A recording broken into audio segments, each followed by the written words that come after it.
हैं कि एलियन जैसा कोई एग्जिस्ट करता है, बट ये एक प्रेजम्पशन जरूर है, अगर पृथ्वी पे जीवन है, हम्म। पृथ्वी जैसे ग्रह हमारी गैलेक्सी में भी ऐसे बॉडीज, ग्रह नहीं कहूंगा, ऐसे बॉडीज, प्लेनेटरी बॉडीज यहाँ पर भी हैं, और गैलेक्सी में भी हो सकते हैं जहाँ पे ऑर्गेनिक लाइफ की पॉसिबिलिटी हो सकती है, हम्म। लेकिन अभी तक उसका कोई प्रूफ हमें नहीं मिला है। हम्म। और लेकिन ये तो बड़ी साधारण सी बात है ना कि अगर हम्म। आप ऊपर से टॉप व्यू देखेंगे तो आपको सारे ग्रह एक तरफ दिखाई देंगे, इसमें एलियन की बात कहाँ से आ गई? हम्म। आप भी जाके आप चले जाइए सोलर सिस्टम से ऊपर चले जाइए, हम्म। अभी अभी ये पॉसिबिलिटी भी है, तो हम्म। आप भी उसको देख सकते हैं, क्योंकि आपने देखा होगा कि हम जब सोलर इक्लिप्स होता है, जब चंद्रमा सूरज को ढकता है, तो हम एक एक हाइट पे जाके उसको कैप्चर, उसकी फोटोग्राफी करने की कोशिश करते हैं, तो ऐसा हो सकता है। बट अब यहाँ एलियन की प्रेजेंस आप कैसे प्रिज्यूम कर सकते हैं जब तक कि उसका कोई साइंटिफिक प्रूफ अभी तक हमारे पास नहीं है?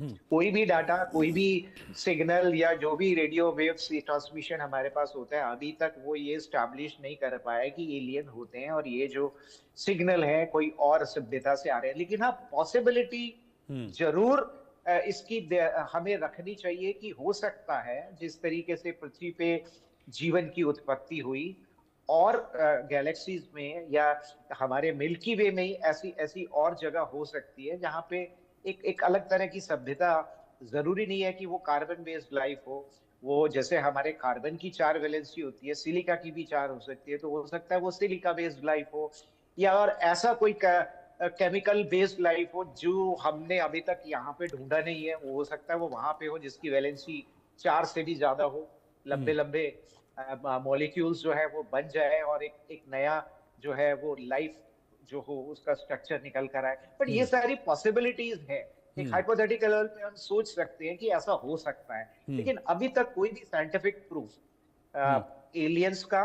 हमें नहीं मिला है, ये बात हमें ध्यान में रखनी चाहिए। ठीक है, अब मैं जी। इस घटना के दूसरे पक्ष की तरफ चलता हूं। किसी भी चीज़ के दो पक्ष होते हैं। अभी मैंने साइंटिफिक पक्ष माना, इसको जाना, तो साइंटिफिक पक्ष ये कहता है कि ये एक बहुत नॉर्मल फिनोमिनन है साइंस के लिए, लेकिन ज्योतिष इसको किस तरीके से देखता है ये मैं जानूंगा। मेरे साथ शिवामित खन्ना जी इस वक्त जुड़ गए हैं, जो कि वैदिक ज्योतिष हैं। शिवामित जी, आप किस तरीके से इस घटना को देख रहे हैं? साइंस के लिए ये एक बहुत नॉर्मल फिनोमिना है, इसमें कोई अलग बात इसमें नहीं है, लेकिन ज्योतिष में कहते हैं कि ग्रहों का बड़ा प्रभाव होता है, ग्रहों की चाल बदलने से बहुत सारी चीजें बदल जाती हैं। आप इस घटना को, इस अद्भुत खगोलीय घटना को कैसे देख रहे हैं ज्योतिष? देखिए, घटना दिलचस्प बहुत है अगर हम लोग इसको एक मनोरंजन के दृष्टिकोण से देखें कि हमें 7 ग्रह एक साथ दिख रहे हैं, एक लाइन में दिख रहे हैं। लेकिन जहाँ ज्योतिष की बात होती है तो ये भी साइंस से जुड़ती है, तो यहाँ कोई बहुत क्लोज कंजंक्शन नहीं हो रहा। यहाँ ऐसा नहीं हो रहा कि सारे एक साथ आ गए हैं और उसका कोई अलग प्रभाव पड़ रहा है। यहाँ जब हम 7 ग्रहों की बात कर रहे हैं, यहाँ पे हम यूरेनस और नेपच्यून को भी ले रहे हैं, वैदिक ज्योतिष पे हम उसको नहीं गिनते, है ना। तो इसका और अच्छे से अगर हम समझते हैं साइंटिफिक और ज्योतिष दोनों ही दृष्टिकोण से, तो ऑर्बिट बहुत बहुत ज्यादा डिस्टेंस पे है। उस ऑर्बिट पे ऐसी प्लेसमेंट है कि जब हम धरती से देखेंगे तो हमें वो एक लाइन में दिखेंगे, लेकिन जब हम उसको एक फ्लैट प्लेसमेंट में देखते हैं, जैसे हम टेबल पे किसी चीज को बिखेर के देखते हैं, तो एग्जैक्टली एक ही डायमेंशन पे नहीं है कि जिसको आप बोले एक तीर चलेगा और 7 पे निशाना लग जाएगा, है ना। और अगर हम ज्योतिषीय दृष्टिकोण से देखते हैं तो हाँ, हम हर 3 महीने के अंदर ऐसा होता है कि सूर्य, वीनस और मरकरी बहुत क्लोज प्लैनेट है, ये ऐसा होता है कि ये कंजंक्ट करते हैं, एक राशि में आ जाते हैं जिनका प्रभाव होता है। मंगल इसके बाद है, वो भी आ जाता है। इस बार ऐसा जरूर हो रहा है कि चंद्रमा, सूर्य, सैटर्न और मरकरी कंजंक्ट कर रहा है, और एक्वेरियस साइन में कर रहा है, जो कि शनि जिसको गवर्न करता है, और शनि भी वहां उपस्थित है। तो कहीं ना कहीं ये घटना कुछ न, और 10वें भाव में कर रहा है। अगर हम उस दिन कहीं चार्ट बनाते हैं तो 23 का, तो वो 10वें भाव में ही कंजंक्ट कर रहा है, तो कहीं ना कहीं कार्य को लेके बहुत अच्छी एनर्जी उत्पन्न कर रहा है। वर्क फोर्स के लिए बहुत अच्छा है। मेंटल, अगर हम लोगों के मेंटलिज्म की बात करें, उनके इमोशंस की बात करें, इस दिन डिप्रेशन बहुत हो सकता है लोगों को। ओवरऑल अगर हम और बाकी प्लैनेट को भी केंद्रित करके देखते हैं तो जुपिटर के बाद वीनस, ये भी बहुत ज्यादा डिग्रीज पे गैप नहीं है इनका, मंगल रेट्रोग्रेड मोशन में चल रहा है, यानी वक्री चाल में है। तो इम्पैक्ट ओवरऑल अगर ज्योतिषीय दृष्टिकोण से देखेंगे तो कोई बहुत खास इम्पैक्ट इस दिन आ नहीं है। मतलब कोई ऐसा चमत्कारी, जैसे बोलते हैं ना कि 100 साल में ऐसा फिनोमिना बन गया हो या 500 साल में बन गया। इनफैक्ट इस किस्म के कंजंक्शंस और इस किस्म की प्लेसमेंट हमने हमेशा 12-15 साल में रिकॉर्ड की, और इससे भी घनिष्ठ कंजंक्शंस होते हैं जहाँ 5-5 राशियां, 5-5 ग्रह एक ही राशि में आ जाते हैं। लेकिन यहाँ पे अभी क्योंकि सोशल मीडिया का वर्ल्ड है, लोगों को एक चीज मिल जाती है कि बहुत अच्छा है देखने के लिए, एंटरटेनमेंट पॉइंट ऑफ व्यू से मेरी यही मानना है कि एक अच्छी चीज रहेगी कि लोगों को थोड़ा उत्साह होगा, प्लैनेट से एटलीस्ट रिलेट कर पाएंगे, वेदर इट इज साइंटिफिक और एस्ट्रोलॉजिकली। अदरवाइज इसका कोई बहुत मेजर सिग्निफिकेंस नहीं, क्योंकि इनका पाथ, इनके ऑर्बिट्स बहुत डिफरेंट है। और हम यहाँ से देख रहे हैं, ये एक एंगल बन रहा है, जैसे आप समझिए कि पतंगे उड़ रही हैं आसमान में, और आप एक पर्टिकुलर एक किसी छत पे खड़े होकर देख रहे हैं और आपको लग रहा है कि वो एक ही एंगल पे है। लेकिन जब आप उसको फ्लैट सरफेस पे देखेंगे, वो कहीं कहीं से भी एक एंगल पे नहीं है। वो नासा के साइड पे आप जब जाएंगे तो बहुत क्लियर पिक्चर्स आपको दिखेंगे, उस दिन भी दिखेंगे। आप आज की पिक्चर्स को भी जब आप डिकोड करते हैं वहां पे बहुत डिफरेंस है। तो इसका कोई बहुत मेजर प्रभाव ज्योतिषीय दृष्टिकोण से व्यक्तिगत तौर पर किसी को नहीं पड़ने वाला है ना। यहाँ पे एक चीज बड़ी अच्छी हो रही है, क्योंकि अभी वीनस अपने एग्जॉल्टेड साइन में है और उसके एक दिन पहले ही शिवरात्रि है, तो कहीं ना कहीं ब्लिसफुल पीरियड है, ये जरूर मानूंगा मैं।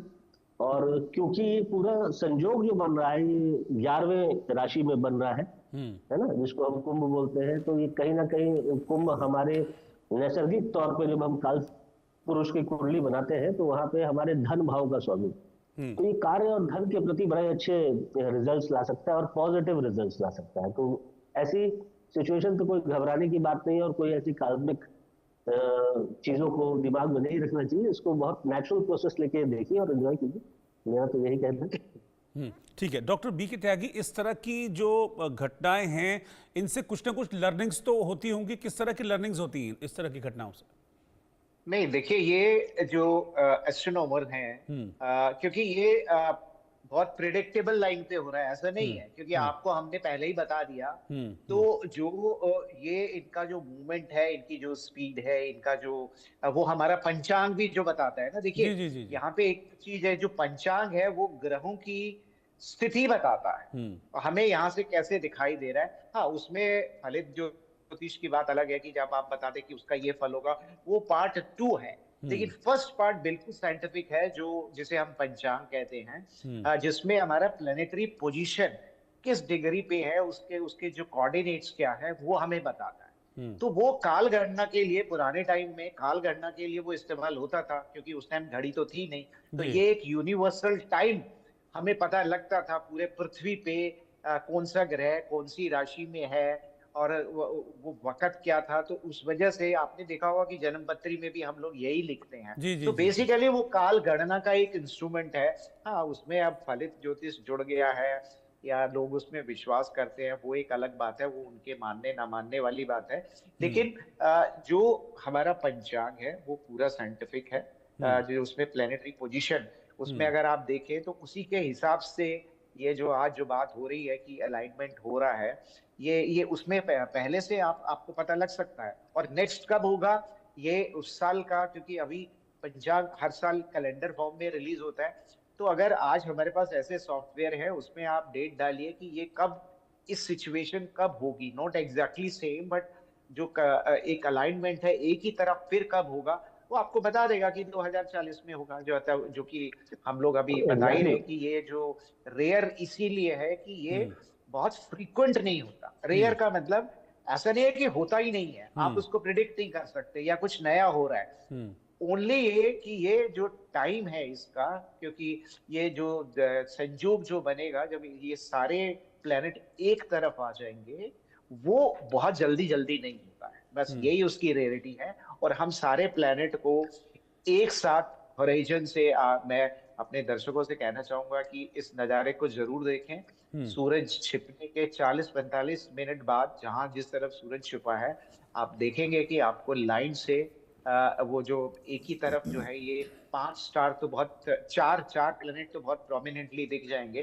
3 के लिए हो सकता है नेकेड आई से ना दिखे, आपको बाइनोकुलर या टेलीस्कोप का इस्तेमाल करना पड़े, तो उस नज़ारे को देखिए जरूर। ये अच्छा पूरी दुनिया में जो एस्ट्रोनॉमर हैं वो इस पल का इंतजार कर रहे हैं कि जब ये सारे एक साथ देखने को मिलेंगे। वो एक विजुअल डिलाइट होगा, मतलब आंखों के लिए एक अद्भुत नजारा होगा, उसे मिस मत करिए। अच्छा, मतलब नेकेड आई से हम देख सकते हैं इसको? हाँ, चार तो हमें दिख जाएंगे। जी। चार, तीन तीन को देखने के लिए शायद थोड़ा हमें, क्योंकि जो यूरेनस और नेपच्यून है और शनि, क्योंकि वो बिल्कुल उसी हॉरिजॉन पे ही होगा उस टाइम पे, तो सूरज की रोशनी में शायद ना दिखाई दे। लेकिन आप किस लोकेशन पे हैं, अगर आप लकी हैं, उस लोकेशन पे हैं, लाइट पोल्यूशन कम है, तो शायद आपको दिख भी जाए, शनि भी दिख जाए। बट यूरेनस और नेपच्यून के लिए आपको डेफिनेटली टेलीस्कोप का इस्तेमाल करना पड़ेगा, वो आपको दिखाई नंगी आंखों से नहीं देगा।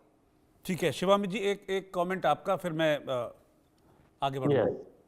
नहीं, पंचांग की बहुत अच्छी बात की है उन्होंने। तो गणना अगर हम लोग ज्योतिष की बोलते हैं, ऐसे बहुत सारे हमारे पास पहले से ही रिकॉर्ड्स हैं, जो पुराने भी हैं, आगे 2040 की बात कर रहे हैं। वहां पे 8 ग्रह ऐसे ही समूह आ रहा है जो एक ही एक्सिस पे आएगा, जहां हम एक तरीके से देख पाएंगे। प्लैनेट्स बेशक अलग है, वहां पे सैटर्न की उपस्थिति नहीं होगी, प्लैनेट्स चेंज हो रहे हैं वहां पे, इसका कोई मेजर प्रभाव नहीं है। और इसको अगर हम लोग दूसरे दृष्टिकोण से देखते हैं ना, 360 डिग्री पे जब हम देखते हैं, तो इसका एक सिग्निफिकेंस ये निकल के आता है। देखिए, अगर हम लोग प्लैनेट्स की बात करें और एक समूह ऑफ प्लैनेट, मेजर प्लैनेट्स जो हम 7 प्लैनेट एक तरफ चले गए, एक डायरेक्शन पे, बेशक कितने भी डिस्टेंस पे जा रहे हैं, तो वहां पे क्या हो रहा है, आधा समूह, जो आधा सेमी सर्कल आपका है, वो थोड़ा एम्प्टी रह जाता है, वहां एनर्जी कम रह जाती है।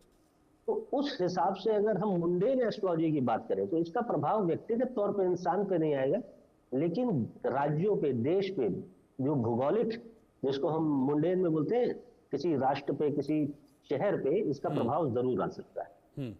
तो इसका बस यही कहना है मेरा, ऐसे ही चलेगा। ठीक है सर, आप दोनों को बहुत बहुत शुक्रिया, डॉक्टर बीके त्यागी और शिवामित खन्ना जी, साथ में जुड़ने के लिए। और फिलहाल इस खास पेशकश में इतना ही, लेकिन ये तय है कि 28 तारीख को, 28 फरवरी को आप एक बेहद अद्भुत खगोलीय घटना के, जो कि ऊपर आसमान में होगी, उसके साक्षी बनने जा रहे हैं।